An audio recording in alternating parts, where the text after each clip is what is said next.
Hello, Yenzers. This is your local Yalzer, Michael McKenry, your host today for Bucs Bounty. We have a awesome episode in store. We have a special guest, one of the hardest working and one of the best on-field reporters, and now host, Hannah Mears. Good to have you on. I'm excited to dig in, and you are in some nice frigid weather after that beautiful Bradenton weather, Yeah. huh? Well, first of all, thank you for the intro. Local Mhm. Yalzer. Okay, I like that for you. Yeah, thanks. Yeah, thank you for that. That was awesome. I'm excited to be here and get to talk to you. I never guys a ton, so I feel like during the season, unless we're popping in for some pregame stories, so I'm excited to kind of dive into some things with you and just give you a bit of what I've been experiencing in Florida. Besides the 85-degree weather, that was incredible. I've even got a little tan going on. Yeah, so stepping off the plane in New York last night was a bit of a shock to the system, to say the least. Yeah, and it was an interesting flight because you had to wait an hour. You want to explain that? It's very Yeah, tough to hear, but at the same time, it's just part of what happens when you're traveling. You never know what you're going into, whether it's weather or something else. This one, I'm sure no one really expected, and we're praying for the families.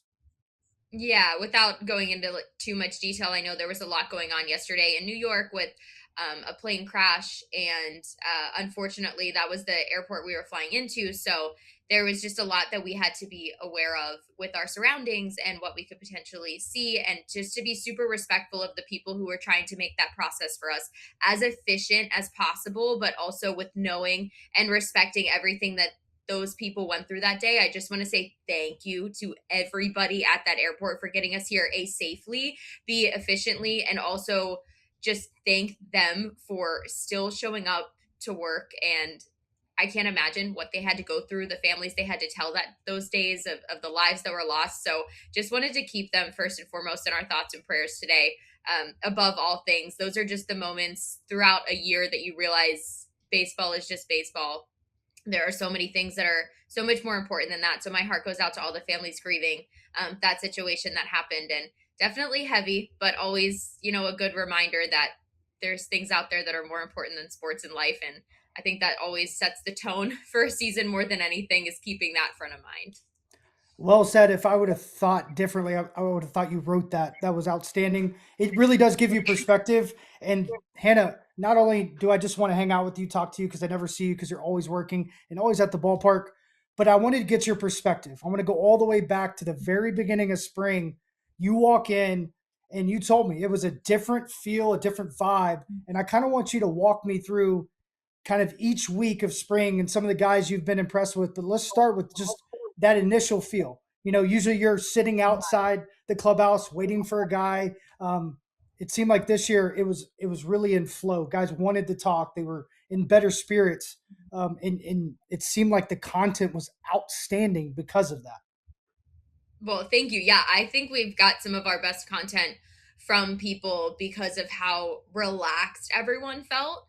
But first and foremost, the one thing I want everyone to know that stands out more than anything is this group is perhaps more aligned than they've ever been before. Not to say that they haven't been aligned in goals of winning, but when you talk to them, you can tell that Don Kelly has embedded in their brains, here's our message, here's our identity, here's how we do it. And these guys have gone about that every single day, step in step, and on the same exact path. Everybody is, we want to win. We want to win in Pittsburgh as Pittsburghers, forged in a hardworking mentality. And Paul Skeen said it, hard work is the minimum.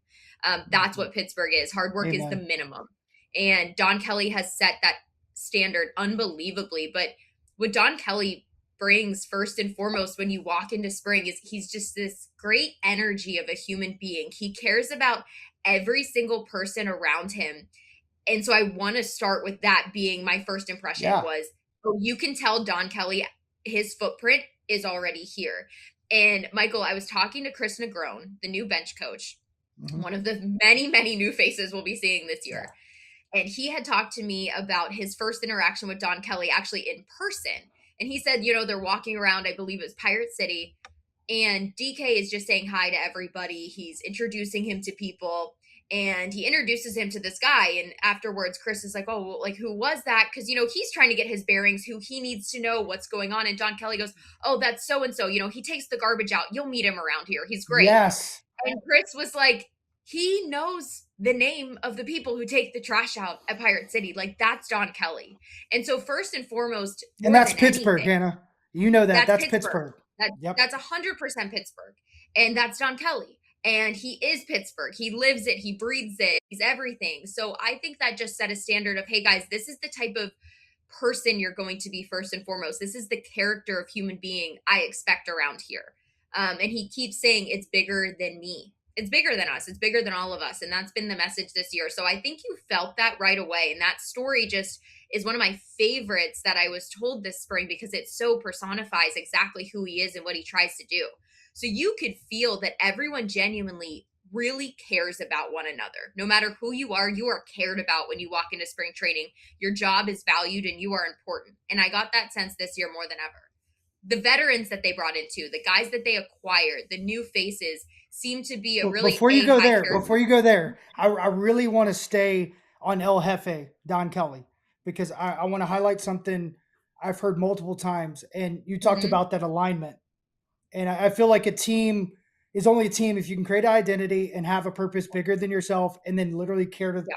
for the guy next to you. Don Kelly resembles that in every way in his lifestyle, right? He makes sandwiches at his sandwich shop on the daily when he's not working and being the manager. He is a worker. He's a Pittsburgher. And I think he embodies that. And they see it in real time. That's the coolest thing. But the way he picked his staff and the way he communicates with you and the garbage man and everyone else is a standard Hurdle brought in because it was the Pittsburgh standard. And I want to go a little deeper with that because the staff he picked, in my opinion, set the tone for everything you just said. Going from the bench coach 100%. to one of the nicest men on the planet and the third base coach. These guys aren't just good baseball people. They're not just that baseball IQ that you want. They're great people in general. They're great people, but they're also really great at what they do, is the sense of what I've been Yes. getting to. There's a sense of trust that is built with them. When they're talking, people are listening. And I think it's not just with the new staff. You see an unbelievable amount of trust, respect, and credibility being given to somebody like Chris Truby. This will be really his first major league season. He came in late last season, in the middle of the year, and I think he was trying to find himself in the major leagues too. And all you hear about is guys raving about him and how he's impacted them. So That's Don awesome. Kelly is not just bringing in guys who are already great; he's helping improve the coaching staff around him as well, and setting the standard for them and allowing them to grow and be the best version of themselves, I think, is the best way to put it. Chris Negron, though, when you hear him talk, you feel as though you're talking to Don Kelly. This is a guy you're like, this makes sense to me. And it makes sense that they only had to have one phone call. Negron told me one phone call was all it took. And he mentioned I they believe it. talked about everything from family to things that they value to baseball, all over the map. And that one phone call was all it took. A guy like Tony Beasley, this was the type of culture he wanted to be a part of in coming back to baseball. He was excited to work with this roster of players and the potential they have, but this was a group he wanted to be in. These are some guys, Tony Beasley, who's so established in his career, he doesn't need to be here. There were Yeah, probably a lot of other exactly. options, Yeah. Michael, and Well, he chose to be here. And I I think heard he that was actually going to that speaks retire. volumes. That Mhm. speaks even better, right? Like I heard Jack Wilson told me that he heard rumors that he was going to retire and maybe kind of coach some in USA baseball and do some things part time. All of a sudden, he's hired as our third base coach, and I go, "How did we just get little baby Jesus here? He's the best person ever." I was with him when he was going through colon cancer, and you would never know. He was a ray of sunshine every day. And when I felt down in the dumps, coming off my injury, tore my abdomen, he made me feel like I could fly. And there's power in that. He's a special Yeah, breed. 100%. And he said Don Kelly was able to lay such a good foundation last year with players and how people respond to him. He said the players love him. So obviously last year he was doing something right. And I think that that stands out. He said he wanted someone to be honest. They want structure. They want discipline. They want direction. And Don Kelly embodies all of that. And for someone like Tony Beasley, who's been around some of the greatest who have ever been in the sport, I think that speaks volumes. So when we're talking about Don Kelly, I mean, there's not enough good things to be said for him in terms of how much everyone respects him and how much he respects everyone around him as well. And Hannah, there was a sense at times over the last couple of years, and this happens a lot in baseball, that kind of El Jefe, kind of makes the decisions and kind of pushes back on other guys, and they end up being yes men. It doesn't seem like he put this staff together to ever agree with him. He wanted to have wisdom around him. He wanted to have different thinkers around him. And just what you said about the infield coach, the fact that Chris feels comfortable and Donnie was the infield guy really last year. Everybody went to him because he played every single position. And I'm watching him still catching at first base, but he's allowing ownership for his coaches and he's allowing trust, and to see him communicating. That's where I want to go with this. Talk about how good the communication is, not only with the players, but with the media, with the fans. That's the coolest part for me, because I think that's where fans are really going to fall in love with who these guys are. Win, lose, or draw, they're going to have that mentality of like, hey, they were so nice to me. They were so good to me. And that belief echoes onto the field at some point. So I'm really excited that they're diving in and showing their personality. And kudos to you to get some of that to come out. I mean, we had a birthday cake for Paul Skeens. I mean, there's just a different aura going on. And I think the personalities are shining. Yeah, I think the communication's fantastic. I mean, for someone like me, communicating is my job. It's what I Yeah. do. And anytime that I've asked one of these coaches for just a minute of their time, they're new, they're busy, they're learning players, they're trying to make their own relationships. Not a single one of them has dismissed me. They've all found a couple of minutes in their day, whether it's literally a minute or whether it's 10 minutes. They never dismiss the people around them. They are so kind to talk to, and you get a genuine sense of they're not just talking to hear themselves talk. They are talking with a purpose, Mm. with intent, with passion, and I think that's all you can really ask for as a human being. Just good communication across the board. But the players as well. I think that's something, Michael, like I was saying earlier before we went into just focusing so much on Don Kelly, Until I who he is and interrupted what you, he let's be stands honest. for. Until I interrupted you, it's okay. No, it's an important, it's such an important piece to what could really happen here. There is Yeah, no no doubt. identity that's happening without him. He is the standard and the reason this is happening. But he brought in guys who were bought into that. And then you saw Mm. all of a sudden a guy like Paul Skeens sending a birthday cake to Jake Mangum, making it look like he sent it to himself. And the joke behind that, for those who are unaware of it, is Jake Mangum's probably the most humble person you'll ever meet. He would never So speak good. about himself above anyone else. And it's just such a fun dynamic to see, and to see how guys have taken to that is so fun. And you can also see this new side of Paul Skeens that's coming out. Not he's just This is a side that we've gotten glimpses of in the past. I spend a lot of time around these guys, so I kind of see that occasionally more than I think would what most people would do. Those of us who are here all the time around them. But I did an entire sit down interview at spring training without Paul Skeens, and we barely talked about baseball. And I Yes, think it was awesome. so fun because he just wanted to talk about anything else. And we talked about everything. When I asked him about the Cy Young, his response was, "That's so last year."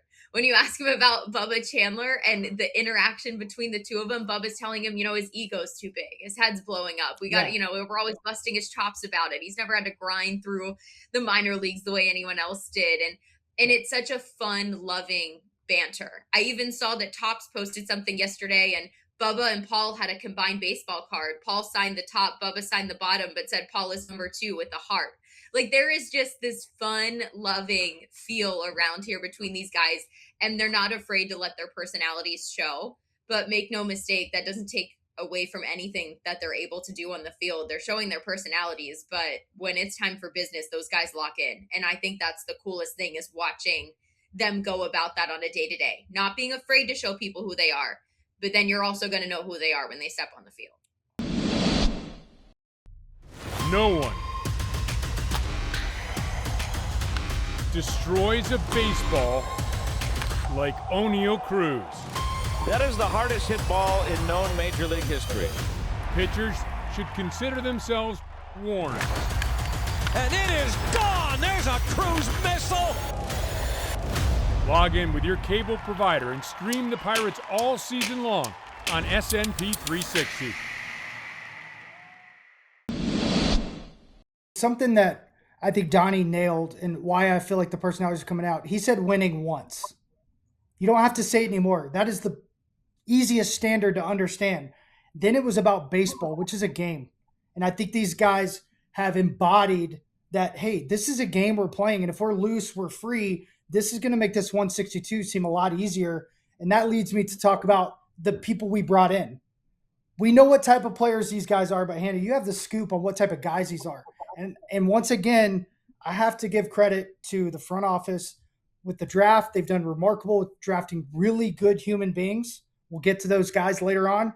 But these free agents, like across the board, if you talk to anybody in baseball, they are loved in their clubhouses. And I always call and try to find out, or people send me text messages and tell me, hey, this dude is legit. He's going to absolutely be great for those young guys. And that was across the board. Every dude that came in, even Clevenger, I know he got sent down, but he's going to be a part of it at some point.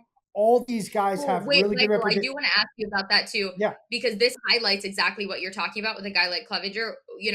It speaks volumes, I think, of him being willing to go to AAA and wanting to have that foundation. I want your thoughts on what you saw when that happened, because I've talked to Clevenger. He's awesome. When we were one-on-one in the broadcast, there was this awesome personality about him, but a sense that he belonged here and wanted to be here. And I wanted to know your immediate reaction and give fans a little bit more insight on what that is and how important that actually is, as I keep giving thumbs up over here on the screen. But thumbs up to Michael Clevenger, double thumbs up. I want to hear your thoughts on that.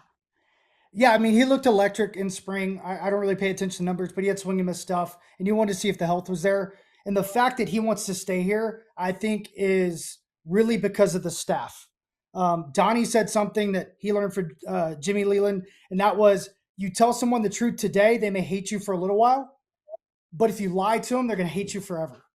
And I can tell you right now, being a guy that was told the truth and lied to on both spectrums, I would always rather hear the hard truth, and that made me stay in places that maybe I wouldn't have.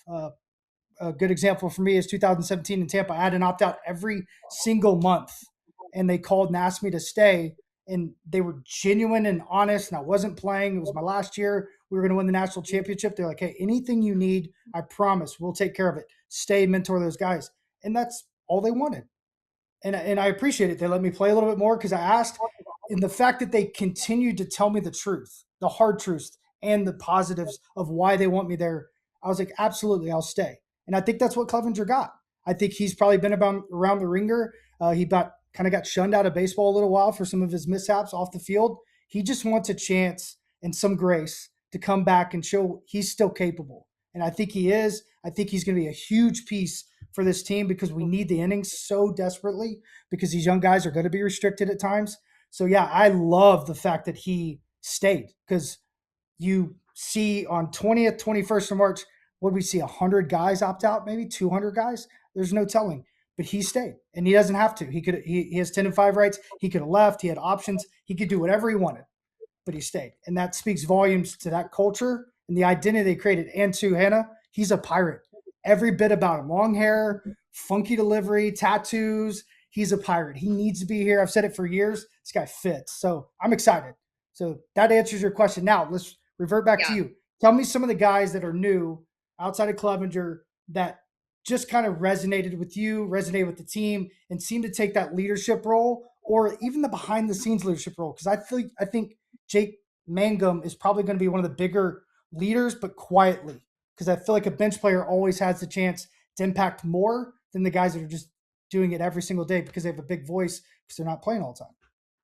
Yeah, we can start there with a guy like Mangum. I would say what's unique about him or what stands out about him is you're right. He doesn't say much, but who he is as a human being and how he goes about his day speaks volumes about his character, his play on the field. You're never going to not see him hustling on a play. You're never not going to see him doing the things that should be the expectation at the minimum in the game. You shouldn't have to be told to run hard to first base. You shouldn't have to be told, just those minute details that should come to every athlete that steps on a field, especially at this level.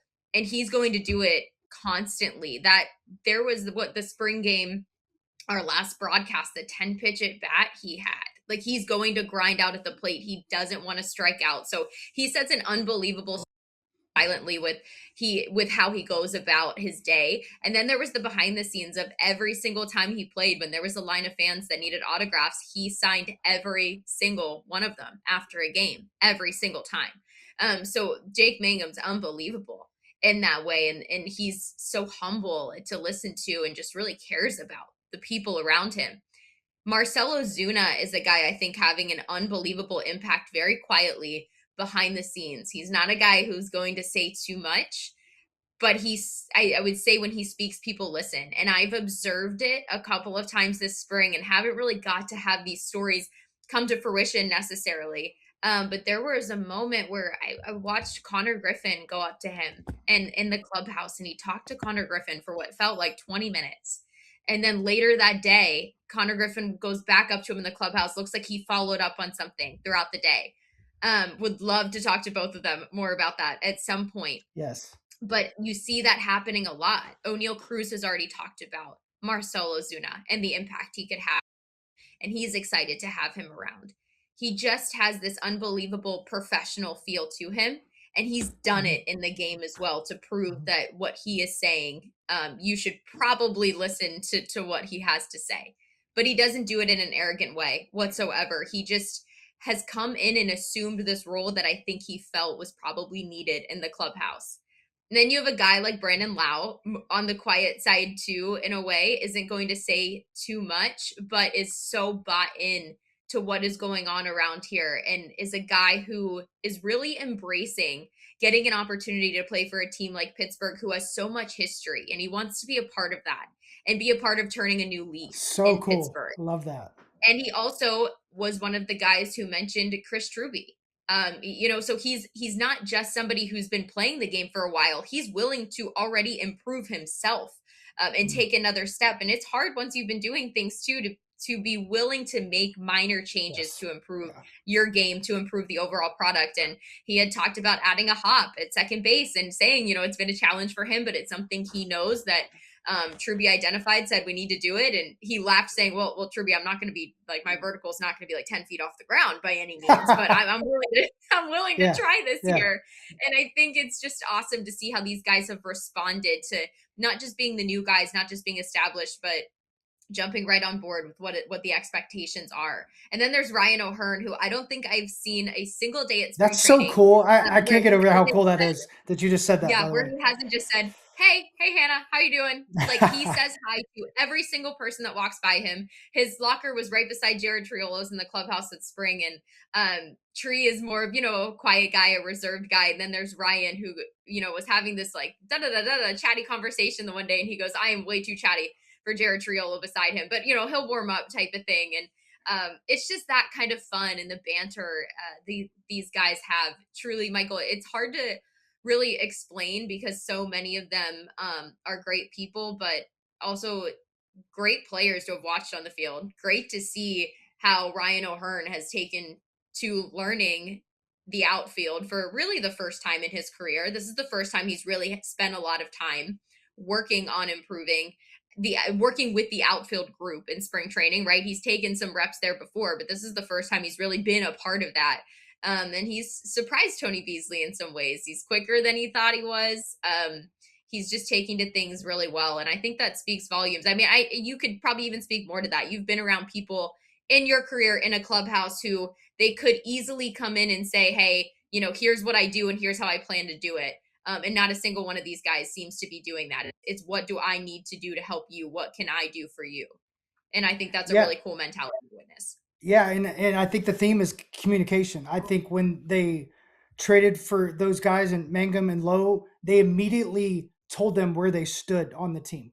And Lowe, if you don't know, folks, he did not grade out well defensively last year. It's Lau. Lau. I always do that because I played with the other Lowe was on the team though too. Yeah. So Lau, I'm gonna just call him L Dog at some point, but he wasn't good defensively. So he, knowing a little bit about him and talking to people about him, his personality, he's always trying to improve. But Hannah, what you said, I think is so important for fans to understand is it's not easy to gain veterans' trust. It's not easy to gain rookies' trust. Everybody has a hitting guy. Everybody has a strength coach. Everybody has a speed guy. Everybody has someone that they're talking to after the games about, hey, how was my positioning? How was this? It may just be a friend. So the fact that Chris truly can get in there, right, and kind of say, hey, I think this will make you better with no ego, nothing but honestly the best interest for him and the team, that's remarkable. Same thing with O'Hearn. The fact that he walked out to the outfield without batting an eye when he's a better first baseman than Horowitz, and he has been his entire career, but he knows that's what's going to make the team better. It's so cool to see because you have louder voices. I think Ozuna's going to have a louder voice even on the field. But yeah, he'll be quiet around you, and he's very humble. I've heard nothing but good things from the Braves on that side. But Hannah, I think you nailed it in the sense of like they finally got personalities in a variety. And I think a lot of the free agents they've brought in haven't had personalities to save Paul Skeens, a couple interviews a year, to save Bubba a couple interviews, and especially these young elite arms, because it gets taxing. These guys want to talk to you, good, bad, or ugly. They want to have that pressure. And I think that's the coolest part about O'Hearn, Osuna. None of these guys had to come here except the guys that got traded here. But O'Hearn and Osuna and Clevenger, those guys didn't have to come here. They chose Pittsburgh. That's a shift that we have not seen in, a decade? Yeah, and O'Hearn talked about that. It's like, why Pittsburgh for you? And, first and foremost, it was the right fit for his family. He's got a new baby who it was so cool to see him get to really be a dad right before we did an interview on the broadcast. And he almost held the baby on the broadcast during the interview. But he's like, I think she'll cry the whole time. But that would have been good TV. Come on. It would have been so good. But yeah, she was crying over baseball that day. I get it. It was a hot spring day watching dad. But it's so cool to get to see that. But he said he wanted to come somewhere with pitching first and foremost. And he looked and he's like, that was the Pittsburgh Pirates. And then it's like, okay, well, how can I help them? And he wanted to be somewhere for a little bit longer. He wanted to be solidified somewhere. And then when you talked about Marcell Ozuna, I think one thing to help people at home understand, besides just, the cliche statements of like, trust me, this guy's doing great in the clubhouse. When I had asked him about O'Neal Cruz hitting a home run on the broadcast and himself as well, it was sort of like, hey, who's going to have more home runs this year? And his response was, I hope he has more than me. Because that's what these guys are doing. It's not, hey, it's going to be me. I'm going to be the guy to do it. It's, no, I hope the guy beside me is a lot better than me, because that means we're in a really, really good spot right now. And you got another thumbs up for that. Put the bow. Yeah, another thumbs up to that. This thing is unreal.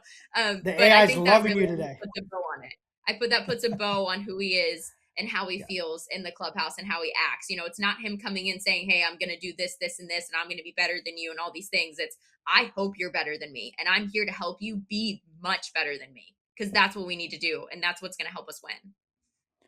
Yeah, and at one point, Ozuna was never as good as Cruz, but he had that profile.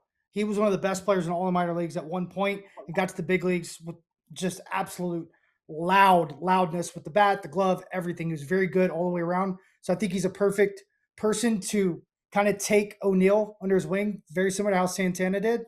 Santana never had that type of status, but I promise folks, Ozuna's going to hit. His bad year will still be a good year because the man's always hit. And Hannah, you can speak a little bit more to that. He loves hitting. Like, he genuinely loves the task. He thinks about it. He sleeps about it. He dreams about it. He probably eats a couple shards of ash off his bat at times, is my guess. Yeah. He loves it. Yeah, I think put it, but that's when I saw guys walking up to him. That's all it was. It's all about hitting too. And guys are really picking his brain. They're doing it. But again, I think the general theme of everything this spring, Michael, is like, we can talk about it for hours. We can sit here and say it feels different. The vibes are different. Things are good. This is happening. This person looks better. This person did this offseason. But none of it matters unless the product on the field shows. And it's not that it doesn't matter, but that's the sense you get from these guys when you ask them about it. It's, all of this is great. Spring's always great. And spring's way better. Don't get me wrong. But we need to go do something about it now. And that's sort of the unspoken thing that's happening. There's a lot of really awesome things happening with this team, but there's that unspoken, we're ready to get on the field opening day and we're ready to make something happen because we have to. You're exactly right, but it seems like the pressure's subsided. Last year it was win. We're going to win on the margins, and winning's our only focus. And that creates an anxiety inside you, whether you admit it or not. Even Paul Skeens early in the season was pitching tense. His velo was down, his arm slot was down, and he's not really human, right? But you have to think a lot of that had to do with, like, you try to carry everything on your shoulders because you have a lot of guys that care. I don't think that's the case this year. I think, to your point about Ozuna and Cruz, they genuinely want the guy next to them to outperform them, even if they're saying, hey, he didn't have to go through the grind of the minor leagues. Bubba's saying that because he wants to create that banter, but at the same time, like, he genuinely wants Skeens to be better than him, but he wants to be right on his heels. And if he is better, we have something incredibly special.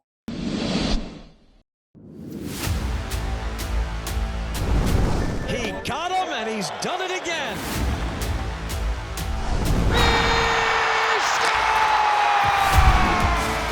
Welcome to Unobstructed Views.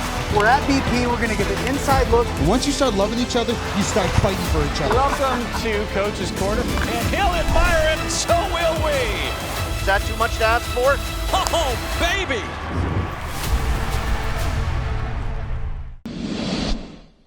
And Hannah, now I want to move around the diamond with you. So the catching position, we'll start there.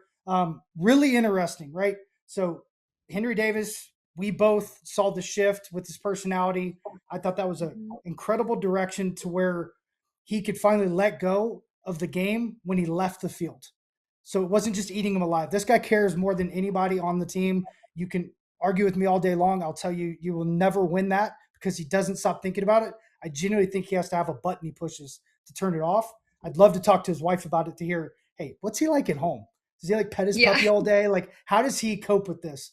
But he didn't have a good spring. He made some really good adjustments. I like the adjustments. But I did notice he didn't strike out much. The walks were right on the same. He hit the ball pretty hard consistently, but it was his demeanor, Hannah, that was different. I felt like he finally felt like it was his job to lose, not his job to win. And that's a different feeling. I've been on both sides. It's very difficult when you're fighting to stay and you feel like you have something to prove. That's been his entire career, and he was a 1-1. That's not normal. But then at the same time, his counterpart, Joey Bart, really struggled. And I want to know the mindset, the demeanor from your conversations with those guys. Are they in a good place? Are they just locked in on the pitching staff and know that hitting's going to come along, or where are they at mentally? Yeah, mentally, I think they're both in a really good spot. I think Joey Bart, when talking to him early in spring, it was very much, when you ask him about that specific thing of just like, hey, it's not happening.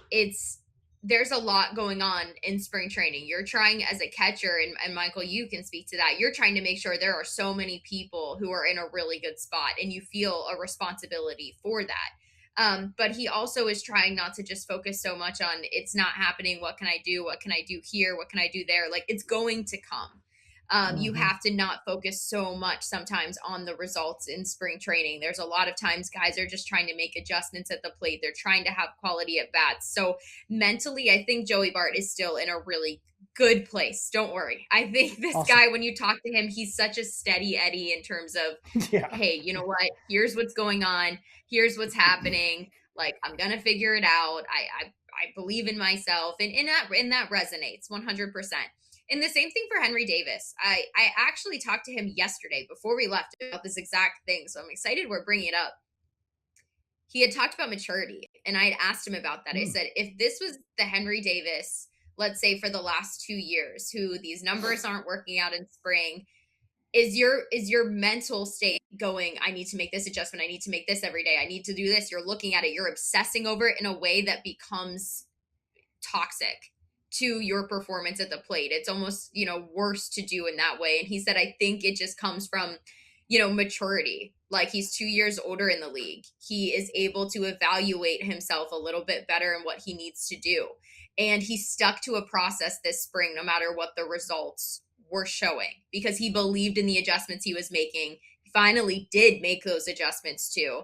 And he knew that even if the results weren't coming, they were going to come. And when we had our final broadcast against the Red Sox the other day and he hit that opposite field home run, he said, that was something I did a few years ago a bit more frequently. So I hope it's a sign of good things to come. And Don Kelly had said, don't count Henry Davis out as a guy who makes adjustments. He was not good defensively as a catcher when he came up in the league. That's not even where he started with the Pittsburgh Pirates. And now he's putting himself in Gold Glove conversations behind the plate.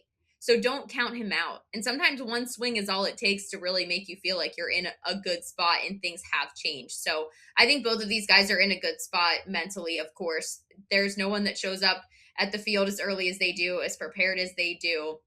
And I really do hope it translates for them. But if you're asking, are they in a good headspace? Of course, they're in a good headspace. They like what's going on around them. But I think they both understand the magnitude and pressure of them also needing to be contributors offensively too, and how important that can be for this team.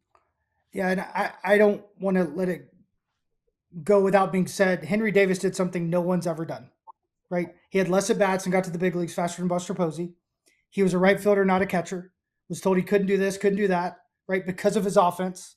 And then he was a 1-1 backup and had to go back to AAA. Didn't make the team the next year when they're like, hey, it's yours. Goes back to AAA. He bangs. He comes up. He's a backup. Never really happened. They usually come up. Bart came up. He was the guy. And then last year, what happened, right? He starts in AAA. Indy gets hurt. He comes up. He's the backup again. This is the first time he's really going to get at bats, right? So that in itself is going to make it different. But the mindset of both guys willing to shift roles, I'm sure that's why Joey Bart had a tough spring, because when you shift that role, which I did a couple times, you have to take on a completely different mindset because you're learning how to catch every 3 to 4 days, and you're learning each guy differently because you may not see him for a month. I remember I caught AJ Burnett and hadn't seen him for 3 months because he had his routine. Herbie caught his bullpen, so I wasn't able to catch bullpen, but I stood out there and watched every single time. I watched it on video afterwards. I went through it. And then when I was in there, I wasn't surprised. But it takes a lot more work being behind the starter than actually starting. So those guys doing that. And the guy that I'm most excited about at that position is Endy Rodriguez. I thought he had the best spring out of all of them. He's healthy. And the reason why I love this guy, he is the guy that is the energy starter. And Hannah, I know you love him. I would adopt him if it was available. I love He's too old. But yeah, he's going to make an impact this year one way or another. You never want to say somebody gets hurt, but it's inevitable. But at the same time, at some point, I think he's so good, they'll probably carry 3. Yeah, I love watching Endy Rodriguez and how he goes about his work. He's so relaxed. Has so much energy. He's, when Jake Mangum was mic'd up with us on the broadcast, you see Endy right there with him, talking to him, smiling, making jokes. People light when he's in the dugout, when he was at the major league level last year, it's vamo, vamo, everybody, like he's constantly yelling at people. He's getting people riled up. He plays with such an intensity and such a fire, but he also always emphasizes health. First and foremost for him. He knows he needs to stay healthy, be healthy. But he could be huge for this team. Really impressed with his at-bats he was able to put together at the plate too. But again, like you said, when you have guys like Joey, Henry, Endy, they all have this great standard that they follow with how they go about their work on a day-to-day. And when you asked me earlier about Joey Bart and his mentality too, one thing he told me that important for you to look out for when you're watching him at the plate, he said, if you're not feeling uncomfortable, then you're really not making a change. And that's what his mindset was this spring. The adjustments that he made at the plate. So when you talk about his mindset and where he's at, he's not worried about it. If you're not uncomfortable, you're not making a change. And he did a lot of adjustments, something to free up his lower half, try to control his body a little bit better at the plate. So he wants to be more productive because of that, but it was something he hadn't truly trusted yet or felt really good about early in spring. So I would say be sometimes in spring training. And you know that more than anyone, but for fans out there too, there's just a lot of things that Don Kelly had talked about. It's the mindset by noting every player is going to have a tough 20 at-bats. Would you rather them have those 20 at-bats in spring training, or would you rather them have it midway through the season when these games really matter? So I think all of these guys took on that approach this spring, and they're sticking to things that are making them uncomfortable and hoping that it translates in the season when it matters. Yeah, I think it was 2014. Michael Kadire went 1 for 42 and won the batting title. 1 for 42 in spring and then won the batting title. It really doesn't matter, especially for guys that are established. It may matter for younger guys. And I'm going to lead into Connor Griffin in the infield before we move on, because I want to hear about these prospects in the prospect game. Connor Griffin, I know him. I've watched him since he was 17. He's a phenomenal player. He has an incredible family. And Hannah, he's going to be the face.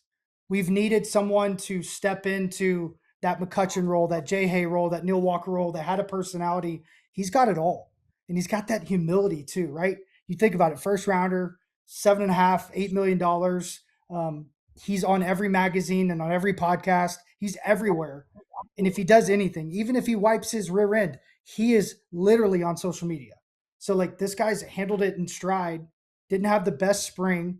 I think, if you look at his spring last year, he didn't have a good spring last year. That's probably kind of his like MO now, right? So now he's kind of off to the distance, going to Indy. Do you think it's a relief to him that the decision's been made? He gets to just go play baseball, because that's ultimately all this kid wants to do is play. I can't speak for him saying whether it was a relief or not, and I won't speak for him in that way. But I will say, You're so professional. I think just because I think he speaks for himself so well, and everything and how he's carried himself this spring has really been something that spoke highly towards that. I sat down with him at spring and had an unbelievable interview with him and talked a lot about, first and foremost, failure in the game.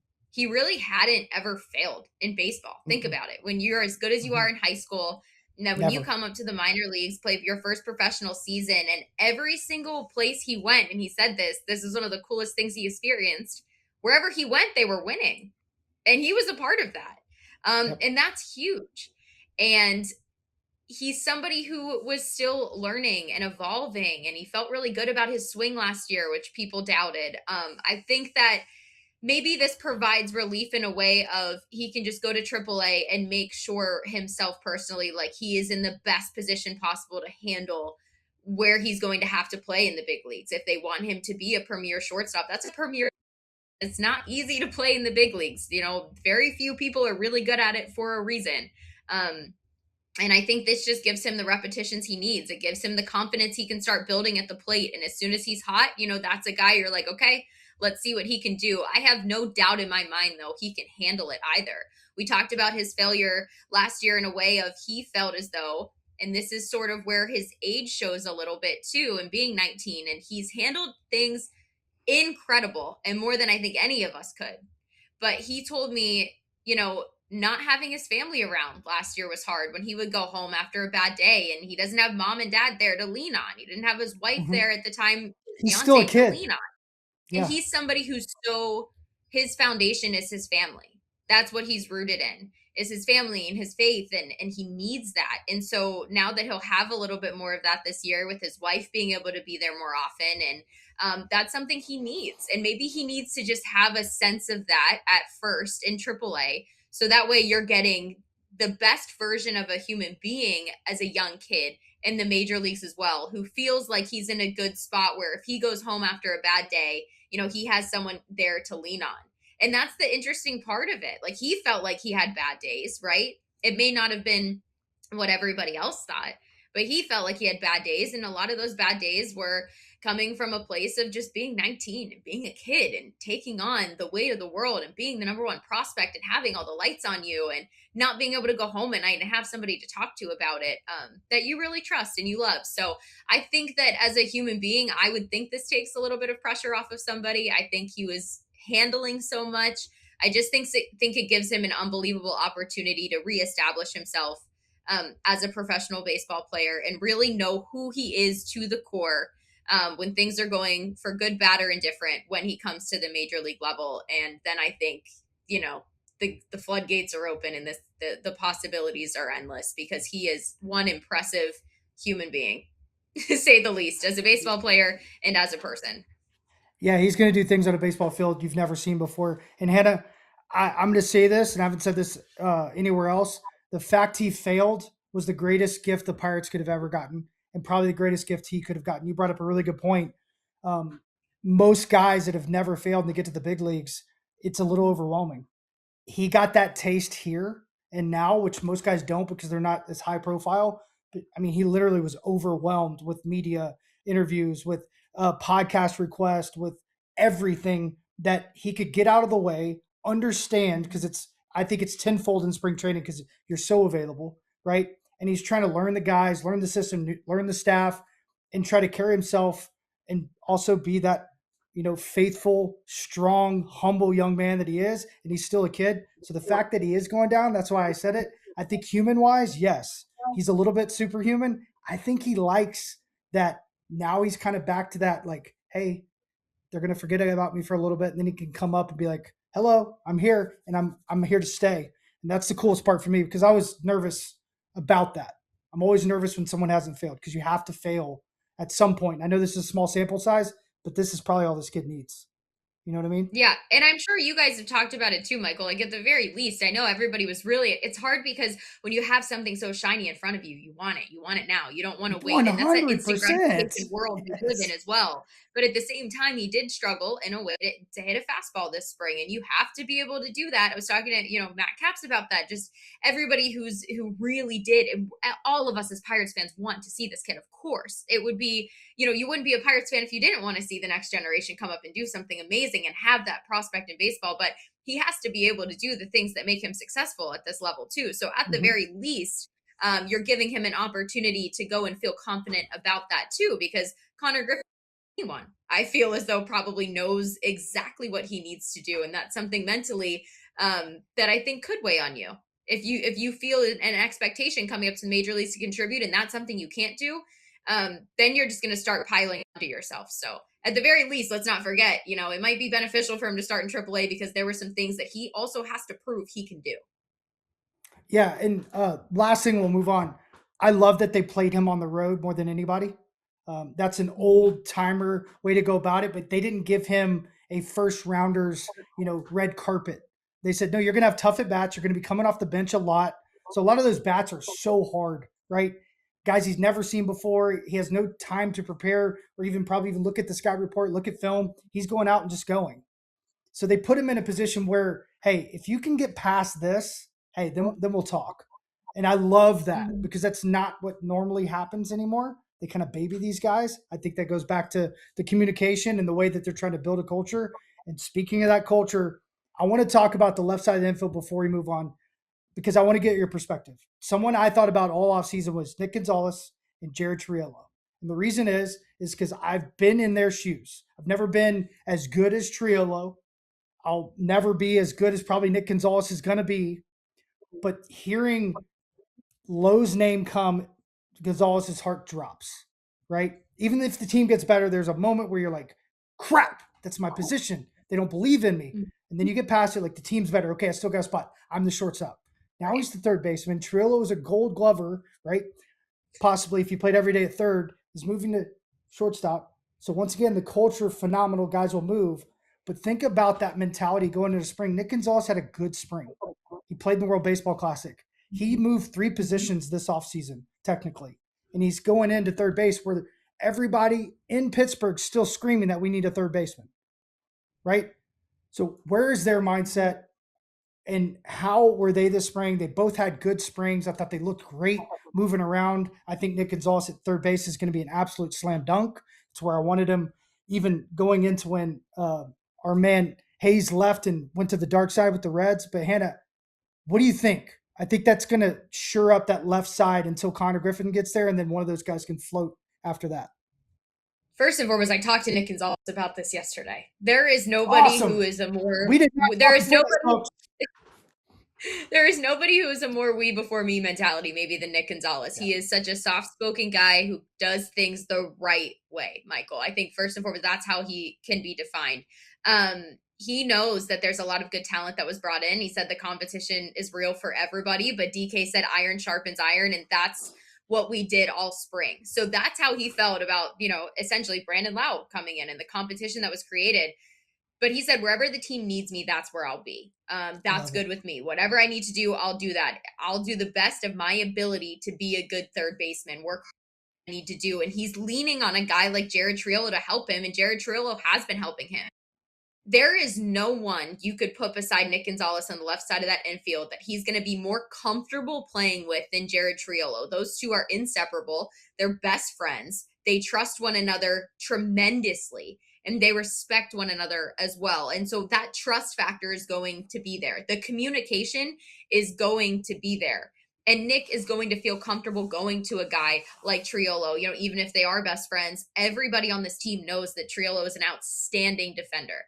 He is somebody who they lean on to help them get better. And he's doing that. Nick Gonzalez cares about that. But he's also not super unfamiliar to third base. When people are saying, we're just throwing him over there. This guy has played third base before. He's not super unfamiliar, uncomfortable with it. Yeah. He's just now making sure there's the nuances. he told me that this is every time you hear a guy adapting to a new position, this is exactly what they say. I just have to make sure I'm in the right position. The timing I got to work on a little bit.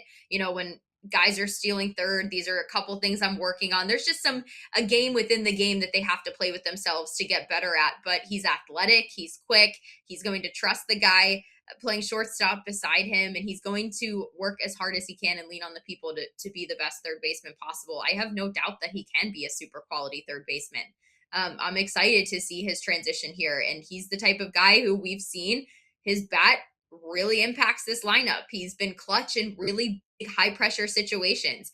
And think about that. Anytime he's stepped up to the plate with the game on the line, he has more times than not executed. And if that's his mentality in those situations, I have no doubt that his mentality, learning a new position and taking on the pressures and expectations that are coming with that and the value of him being good, I have no doubt in my mind that he's going to exceed those expectations, or at the very least be somebody who you can really count on in that left side of the infield. Yeah, and there's no doubt he's a great human being, and he's always going to put the team first. And I'm going to say something that Jack said about Tamar moving to third when he was taking ground balls at third this spring. When you take away that premier up the middle position and you allow a hitter first, Nick Gonzalez is a really good defender, so I don't want to say he's just hitter first, but he was drafted that way. You put him at third, it becomes a reaction. So they're not thinking about everything that they've always had to think about. It becomes a reaction. So usually, and I looked this up and it's true, the numbers tick up offensively. So don't be surprised. And that's what I love about why they put Trillo. Everybody thought Nick Gonzalez was going to be shortstop. I've said for years I would love to have Key Bryan play shortstop and Trillo play third for us. I love that Trillo's there. It's going to help Brian Reynolds in left because he's going to be able to dart back so Reynolds can play deep, which he needs to, especially with the superhuman in center. So all that shows Donnie and that staff are really looking at it and saying, where's our best lineup? Defensively, offensively, we got to figure this out because defensively, we're going to take a step back on paper. Can we take a step forward by getting a little creative? Really, really cool stuff. And that leads me to the breakout game. You got creative. You walked over to the minor league side. You're calling me. You're asking questions. That's just what you do. You're constantly working and digging. And a lot of times those stories never come to light. Tell me one story about one of those guys or two stories about those breakout guys before we get to the big hitters that kind of stood out because you went over there and you talked to a lot of them. Yeah, I would say Levi Sterling was great to get to talk to because I think You it's don't have so to do that interesting. for me. One of the best parts of the breakout game. Well, I don't know. Well, I won't talk about you then. I thought that was fun. You obviously got to coach him at PDP. And the reason I wanted to bring that up, though, was because he had said that was one of the best experiences that he's had in his development going into the draft process. And it was you and Jack Wilson. And I also think that's something that the Pirates are embodying this year with bringing a guy like AJ Burnett to spring training, is leaning on the people who know about this organization and how to be successful here in Pittsburgh and how to be really good on the field. And so it was cool to get to hear him shout you guys out first and foremost. That you two were somebody that he trusted a lot, and now he gets to be in an organization that you both put your footprint in as well. But it's always so fun in the spring breakout game to see a starting pitcher like that come out of the bullpen, throw, just get out there for one out, but had the absolute best time. And so he was really fun to get to talk to. And that interview is also live on SportsNet Pittsburgh on our YouTube channel if people haven't seen some of those or heard from some of those prospects at all. Seth Hernandez, I mean, what a guy. What a guy. Absolutely incredible to get to watch. He was a name before he even took them out that night that every single person said, we're so excited to watch him in person, because we really haven't. We haven't got to see him in person. There were so many people. Even Philip Wellman had said it. He was like, I can't wait to see him in person at this level, in this type of an environment. And then a guy like Tony Blanco Jr. and the Grand Slam. I mean, that guy is one of my favorite stories in all of baseball for so many reasons right now, but winning the home run derby. He's built like Sasquatch. After his father had just passed away. Yeah, and I know. And he's like O'Neal Cruz-esque in who he is, but he's still growing into this massive body. But everybody that talks about, I went and spent some time at minor league camp, and it was some of my favorite moments of spring, and asking guys about Tony Blanco Jr. specifically, and every single one of them, their opinions of him were hilarious. Where first and foremost, he's a hard worker, he's humble, he's like a big teddy bear. But every guy that you asked in the minor leagues talked about him how the guys in the major leagues talk about O'Neal Cruz. And Wyatt Sanford specifically said, I don't think there are many pitchers like an opposing team are lining up to pretty much face him. He hits the ball 120 miles per hour. Not many guys are doing that. And he also said when Tony's taking BP and coaches are saying, hey, you need to go field some ground balls out there while he's hitting, you need to go shag in the outfield. And Wyatt Sanford said, every single one of us goes, or you can go do that. Yeah, you don't exactly. want 120 miles per hour coming at us. So it was so cool to see every single thing somebody said come to fruition. That was just unbelievably cool. That's really cool. And what about the buzz with Seth Hernandez after he threw? Obviously, he hit 112 times in 8 pitches. His stuff's electric. And like I was fortunate enough to watch him pitch against the best players in the country when he was 17, and he was throwing 98 then. But I told Greg, I told Rob, I told Steven, I was like, we can't explain to you, me and Mayo can't explain to you how good this kid really is. We slam dunked on him. And the only thing that's going to hold him back, in my opinion, and I want to hear what the buzz was, is time. Because he's got to build up innings. He's got to build up capacity. So when he comes to the big leagues, they're not worried about restricting him or anything that could get him hurt. Because, I mean, Hannah, you're talking about he has feel for 4 pitches. That's the worst command I've ever seen him have. And I've watched him pitch, I guess, 4 times in person. And I've never seen him not throw strikes. And that's just because he hasn't been on a mound in a game against real hitters. And who knows how long under lights. So he was amped. Yeah. Listen, I think Max Clark said the best reaction for all of us when we were watching 100 out of his hand. I don't think anything personifies right here that moment more than what Max Clark did. And then talked to Jonathan Mayo after this saying it was like a beam of light coming out of his hand. And then he was joking with people on Twitter saying, oh, I thought the scouting report said 97. Like, my bad. He was having fun with it. But it was just this unbelievable reaction. And Paul Skeens was watching that reaction too, laughing about it with me on the broadcast 2 days ago. And he had said he had never seen a hitter react to a pitch like that before.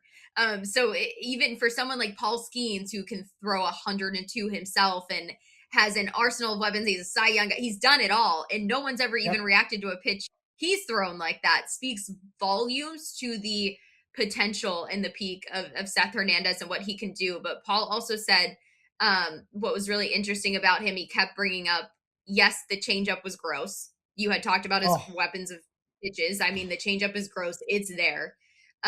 Demeanor and poise. He kept saying how poised he is. And for Paul Skeens to point out how poised somebody is at 19 years old, I think speaks volumes to what the potential of Seth Hernandez is within the organization.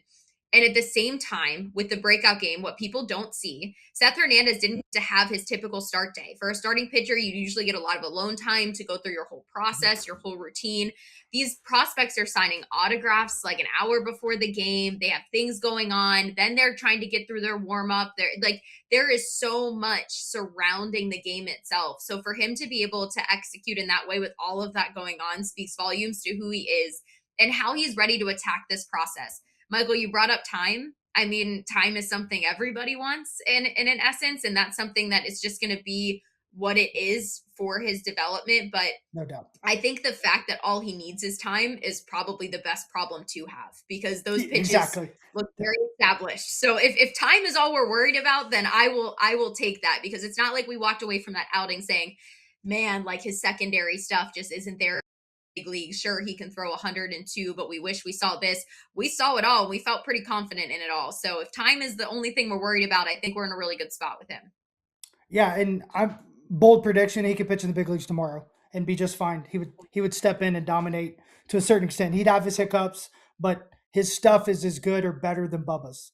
That's not kind of sort of. That's like, this kid is special. Bubba is special. My prediction, because it's going to lead into our last segment, Hannah, my prediction, he's a top 10 prospect before the end of the year ends in all of baseball. Yeah. So Connor Griffin graduates, goes up, and that kid's going to jump right in the top 5. My guess. Yeah, I think it's a really valid prediction to make. His maturity as well. I interviewed him when he was drafted, and you're talking to a guy and he was just so media prepped and ready and trained. But then I talked to him this year in minor league camp and felt like I had been talking to a 10-year veteran. I'm not even kidding. I was so impressed. That's It was like a awesome. switch had flipped and he went from, just being a polite kid who was media friendly to a mature guy ready to get to work and become something for this team sooner than later. So I really sensed that about him. And that was a really awesome thing to get to witness in less than a year. That's nobody be prouder than that than RJ, his high school coach, who's a buddy of mine. All right, Hannah, I'm going to put you on a hot seat for a minute, okay? You're going to answer some questions right off the top of your head, okay? First, where's your favorite ballpark? My favorite ballpark, I'm going to say, dang, Michael, I see this is PNC Park's my favorite ballpark. I'm not being biased. That is the absolute best ballpark. My favorite city to visit, though, is Chicago. So I like going to Wrigley Field and feeling the nostalgia. I do think they could do without a few steps to climb up to get into the dugout to where we go. Yes. But Wrigley Field's got some nostalgia to it. And good hot dogs. Love a good dog. Yeah, and they got the what is it, the old style. The beer's good there too. It's like their version of what is it, the Portillo? Icy Light. Yeah. Kiss. Absolutely. Good food, good shopping, good fun. All right. So love it. You kind of answered it, but I was going to ask you favorite ballpark food in a pinch. Favorite ballpark food in a pinch? I love nachos and cheese. I'm a nachos and cheese girly. I love a good hot dog first and foremost, like a good hot dog. But I would say I love a nachos and cheese, a good one at a ballpark. What define a good one? Because I don't want the little bag of Tostitos chips with a side of fake cheese. nachos. I got you. Good soup cheese with a lot of chips. And I want the ratio to chips and cheese to be good enough where you can eat the entire thing of chips and not run out of cheese. I love it. Favorite thing about your job, besides me and Steven, of course. Right, besides you two. The people. The people are the best part of the job. Hey. The storytelling. I truly, I don't take a single day for granted where I realize that I am being trusted with information, with people's stories, with their lives, with their careers, and how they're presented to the world. And that is something I'm unbelievably grateful for, is the people trusting me with their stories and their life. And I think that's one of the coolest things, is the connections you make along the way, along the journey. All right, this can put you really on the spot then. Favorite story you've ever done? Oh, that is so good. You want to come back to that one? Think about it for a minute. I've done a lot. I mean, I've done any story, just I would, any story I've done. There's a little guy named Riley who has been sort of a VIP almost at our ballpark so far, and seeing this see its way through, where Paul had granted his Make-A-Wish last year at PNC Park and took him on a VIP treatment and put him in the bullpen and all these things. And then Henry, and Isaac Matson visited him in Cincinnati last year. And then they invited Riley out to spring training this year. So they've stuck through taking someone through an unbelievably hard journey in his life and continue to add more onto it. They could have just done that Make-A-Wish one day, but they've continued that relationship with him and have been giving him unbelievable experiences. So I think a story like that shows something that's bigger than baseball first and foremost, but then seeing how a family continues to be impacted, not because our players are being forced to do something, but because they genuinely care and they keep trying to do something, knowing what Riley is going through. So I think that's one of the best stories. We started the show with perspective. We end the show with perspective. But before we do, these have to be rapid fire, okay? Breakout player of the year for the Buccos. Is this breakout in terms of on the mind in the wait, you have to, we just did the spring breakout. You mean Major League's breakout player of the year? Yeah. Sorry. All right, let's start over. Ready? I'm going to start with a different question. We'll come back to that one. Who leads the team in home runs this year for the Pirates? Gosh, O'Neal Cruz. Over under 30. Over. Who leads in stolen bases? This depends on lineup. Probably Cruzy. All right. Who's the first call up? Connor Griffin. Biggest impact from the minor leagues not named Connor Griffin?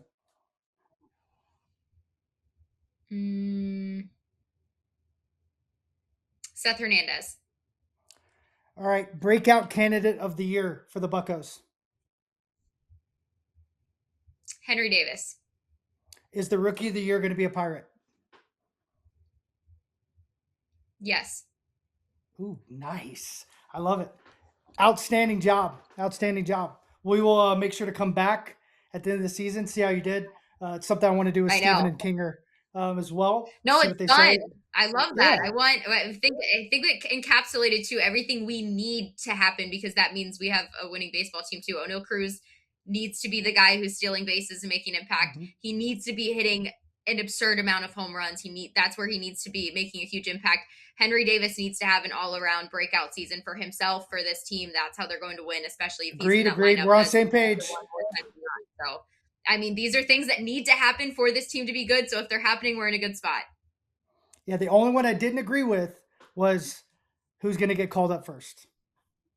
I got Bidwell. Yeah, that's a hard one. That was just recency bias, I think, too. If I took more time to think about it, there could be a couple of other guys in that process for sure. Listen, I hope you're right. Put it on record. Bidwell. I think he'll be one of the first guys called up. Oh, Brandon Bidwell. What an awesome story. Bidwell. I talked to him all spring. Absolutely love him. Yeah. Of course. He's disgusting, he is definitely too. in there, too. He's incredible. Yeah. Another guy, too, that could be a cool breakout player that I'm really hoping that I had on my predictions before this, because Henry Davis and O'Neal Cruz were on here, but Carmen Mlodzinski solidifying himself as a legit major league starting pitcher is something I really, truly believe can happen this year for him. So that was another one of the big predictions I had. So excited to watch Carmen. I love that. And all that. I love that. And the way he dove in last year, in the belief of himself, in the fact he pretty much chose to go down to AAA. They gave him an ultimatum. He's not afraid of the work. He's not afraid of the process. The belief he has in himself, and coming back with that nasty changeup was kind of like, okay, all right, I get it now, and I see it now. Go ahead, Big Daddy. And that's what you want to see. I think he's the reason why they felt comfortable letting Burrows go. That really enhanced our teams, because that was a trade I'm sure they didn't want to make, but they made it, and they made Oviedo, and I guarantee it's because Carmen Mlodzinski pushed their hand, and they knew this guy could handle it. So I can't cool. wait to see really you guys good breaking stuff. down that splitter all year too. You guys are going to have a lot of fun with his arsenal. Absolutely. I actually was trying to throw one the other day in my rehab. So I started to throw again to land on my foot. Focus on your What? Calm down. Well, yeah, that's how when I throw BP, I like mixing it up sometimes. So I'm working on my split. Wasn't bad. Bednar showed me how to hold it. So I'm trying to figure it out. So anyways, Hey, thank you so much. Really appreciate it. I know you got a lot going on, prepping for the opening day, which is a couple days away. But hey, I think the world of you. I've enjoyed working with you, and I love every single thing you put out on social media and obviously on our air. Keep up the good work. Honestly, you have no glass ceiling, and I hope the best for you. Thank you so much. It's been fun. I'm glad we got to catch up. Can't wait for the season. Let's go Bucs. Let's go Bucs. All right, everybody, thank you for tuning in to Bucs Bounty.